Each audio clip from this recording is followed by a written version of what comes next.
Most of us were taught a very simple story about vitamins. If it's on the label, it's in the pill. If it meets the recommended daily amount, you're covered. If you take enough of it, your body will sort it out. But the truth, and this is where the science gets interesting, is actually quite different. And it might completely change how you look at the supplement aisle. Welcome to the Wild is Wise podcast. I'm Sara Estes, former private investigator who ditched the high-stress legal life after a major health crisis. I rebuilt my health from the ground up through nutrition and functional medicine, and now I'm here to uncover the truth about women's wellness and translate it so you can make informed decisions about your health and stop wasting time and money on things that don't work. This podcast is where we break down the complex, sometimes confusing world of women's nutrition and physiology, and we're going to turn it into practical tips that you can actually use. I spent years digging through the science to understand my own body and studied nutrition at Harvard Medical School so I could help you understand yours. But here's the thing that I keep coming back to in all of that research. What we find in nature is often exactly what our bodies need. Not what's manufactured in a lab, not what's synthesized from petrochemicals.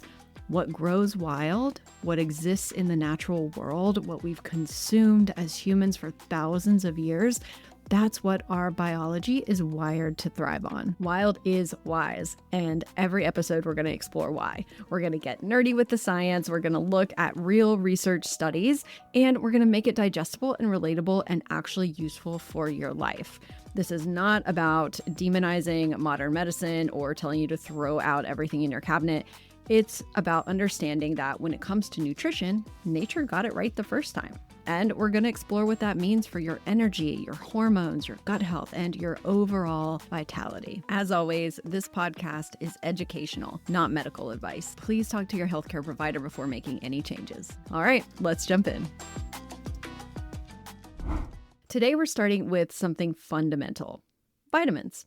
Specifically, why the vitamin industry has been selling you something that sounds amazing on paper, but often fails miserably in practice.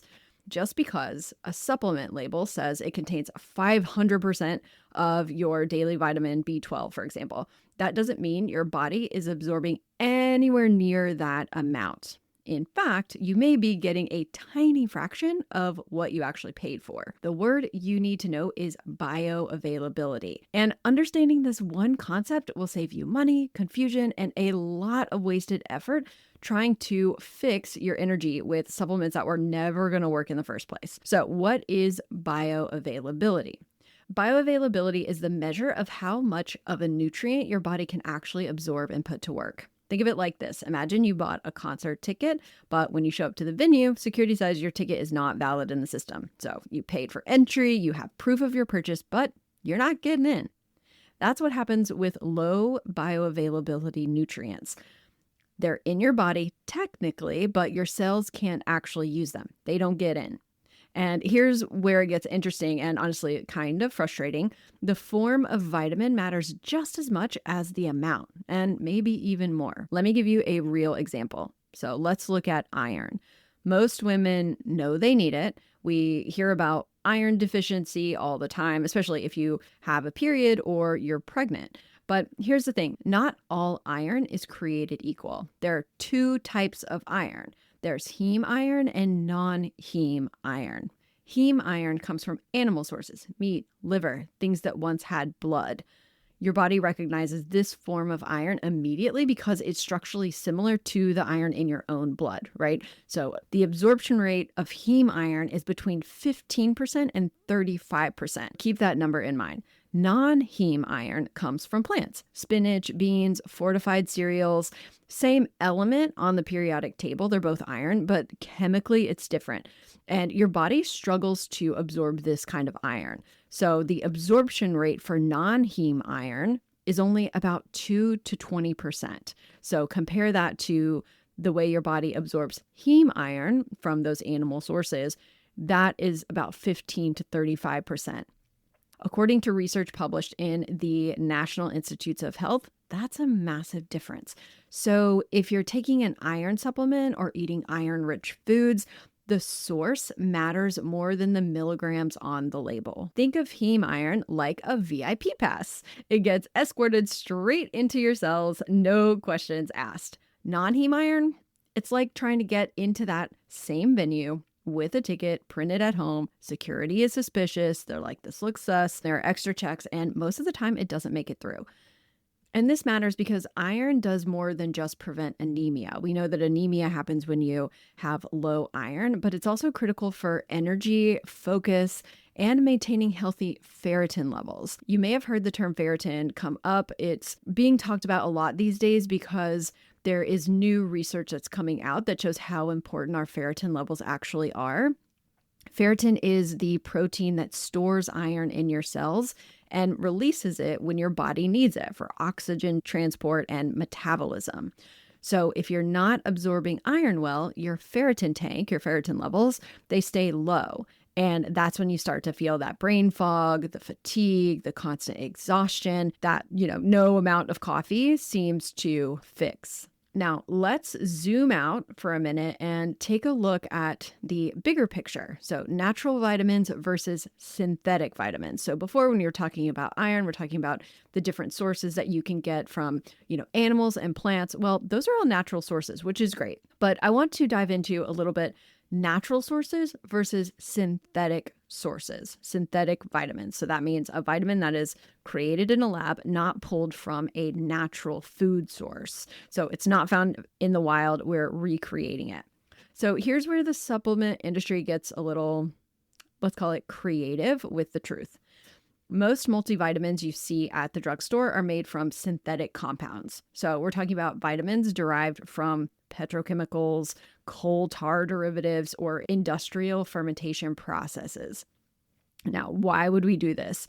Well, it's cheaper, right? So if you are pulling vitamins from a natural food source, if you are creating a supplement, that uses, let's say, ginger root and beef organs and things like that, you actually are relying on so much more to go right to produce that vitamin, right? You actually have to grow the crop, you have to raise the animal, it needs to go through all the processing that natural food sources go through to end up with the final vitamin. Now, when you're talking about synthetic, you can make an endless amount of synthetic vitamins in the lab without relying on food, animals, nature, ecosystem, weather, all of those unpredictable things.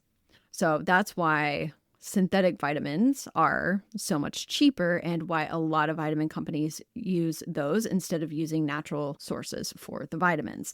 So are they safe? Yes, at regulated levels, but here's what they're missing. They're missing the supporting cast of everything that goes around the vitamin. So I want to clarify this to kind of help you understand the big difference between a natural vitamin and a synthetic. Vitamins in nature don't just show up alone, right? They come packed with cofactors and enzymes and other compounds that help your body recognize and absorb and activate them. It's like the difference between getting a text message that says, call me, versus one that says, call me, I have great news about the job you applied for, and I need to walk you through the steps. Massive difference in how those texts are received. Same core message, but one has context. One has the information that you need to actually understand what's going on. So think of synthetic vitamins as that call me text that kind of sends your body into crazy town. And then whole food, natural source vitamins are that text with all the context that you need to stay regulated and process the information. For example, your body doesn't just need vitamin D. It needs the magnesium that naturally accompanies it in food to activate it. It needs the full spectrum of compounds that make the vitamin functional, so not just the isolated molecule. Another way I like to think of it is kind of like the photos on your phone. So when you take a photo on your iPhone, it's not just that photo, right? There's all this metadata in the background that you don't necessarily see at first, but it helps your phone organize that photo in all of its data, right? So you've got the date, you've got the location, all of those things that you can later go back and search. But that metadata is very important to how your photo is able to be stored into your phone. Vitamins are very similar. While you've got the main vitamin that you can see and that is on the label, when you extract it from natural sources, it's got all of this metadata, or those are the cofactors, the enzymes, all these fun things that come with it that it really needs to thrive. And without that, kind of like a photo with no metadata in your phone, your body just doesn't really know what to do with it. And so oftentimes it will just send it right through and it won't be able to really incorporate it the way it would if it came with all of its context. Now, if we are talking about whole food nutrition and bioavailability, we have to talk about beef organs and specifically beef liver. I know, most people are not excited about eating liver, but hear me out because the numbers are legitimately wild. So beef liver is very often called nature's original multivitamin. And when you look at the nutrient density, it is not an exaggeration. You can compare it to any other superfood out there like kale, broccoli, any kind of mushroom, beans, all of that. And the numbers are just staggering. Beef liver wins out in so many areas of vitamin and nutrient density. So it literally has more vitamins in a higher range than most other foods. So let's take a closer look at it.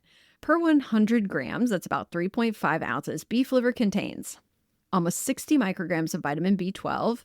So you can compare that to many other superfoods, which have 0. So kale doesn't have any, blueberries don't have any. Beef liver has 3 times more iron than kale and 16 times more iron than blueberries. It also has high levels of vitamin A in its active ready-to-use form. That's the retinol, not the precursor form like beta carotene that your body has to convert. So this means it's really great for your hair and skin and nails and all the things that benefit from that vitamin A in the active form. Beef liver also has vitamin B2, B3, copper, choline, and that highly absorbable heme iron that we talked about earlier. It's a pretty incredible food, and that's why I love it so much and try to, in whatever way I can, incorporate that into my diet. Now, most of us don't like eating beef liver or beef organs, or at least I don't, so I just choose to supplement with beef organ capsules. Even Dr. Mark Hyman, which if you're into nutrition, I feel like you've heard his name or you've seen his content around. He's one of the leading voices in functional medicine, and he said that organ meats are an unappreciated source of the most nutrient-dense food on the planet. And when you compare beef liver to plant-based protein sources side by side, he calls liver the most powerful superfood ever invented. Now, here is where it gets even more interesting, which is about nutrient synergy. I love this word synergy. It's like kind of like corporate speak, but it does define what we are talking about here pretty well. So nutrients don't work in isolation. So when you pair beef liver with something like beef intestine, you're not just stacking vitamins, you're creating a system.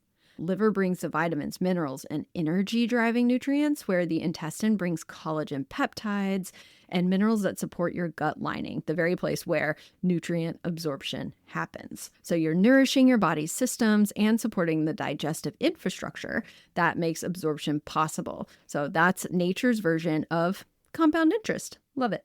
So I mentioned organ supplements before when I was talking about beef liver, and here's where traditional organ supplements have historically failed. And this is all about the dose.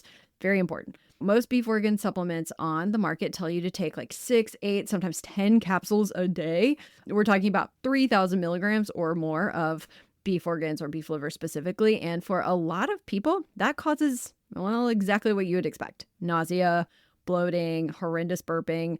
You're basically trying to force feed your digestive system more than it's designed to handle at once. So it's like watering a plant with a fire hose or something. Yes, the plant needs water, but too much, too fast, and you're just flooding the roots at that point. So there is a better approach, and that is smaller, consistent doses, where we want to look at around 600 milligrams a day. And that's roughly the equivalent of eating about 1 serving of liver per week, but spread out for that steady compounding absorption. So, I mean, if you think about life back in the 1950s where, your mom was making liver and onions, if you can find a way to supplement your diet with this in small doses so that you don't upset your gut, that's what I would recommend starting off with. And then what's even better is if you combine the beef liver, beef organs with some gut soothing herbs, that can really help soothe your digestion and make it a really wonderful experience and give you all the benefits of the beef liver nutrition without any of the digestive upset. All that to say, it's not about more, it's about better. Focus on getting better quality and better sourcing of your vitamins. All right, so here's what I want you to take away from today. Number one, bioavailability matters more than the number on the label. Your body only benefits from what it can actually absorb and use. Number two, natural whole food nutrients come with the cofactors and enzymes your body needs to recognize and activate them. Synthetic vitamins, on the other hand, are isolated molecules without that built-in instruction manual for your body. And number three, not all vitamins are created equal. And that goes for the source, the form, and the dose. So if you've been taking a multivitamin and you're wondering why you still feel tired or foggy or just off, this might be why. And it's not that you need to take more vitamins. You might just need vitamins that your body can actually use. And that's the philosophy that we're going to keep coming back to on the show. What nature produces is often exactly what our bodies are wired to recognize, absorb, and thrive on. All right, that is it for episode 1 of Wild is Wise. Thank you so much for listening. And if this resonated with you, share it with a friend who's confused about supplements because honestly, we all have one. Next episode, we're going to be diving into your gut. Not coffee, not more sleep. Your gut is the actual key to all day energy, and I'm going to show you why. So until then, stay wild, stay wise. I'll see you next time.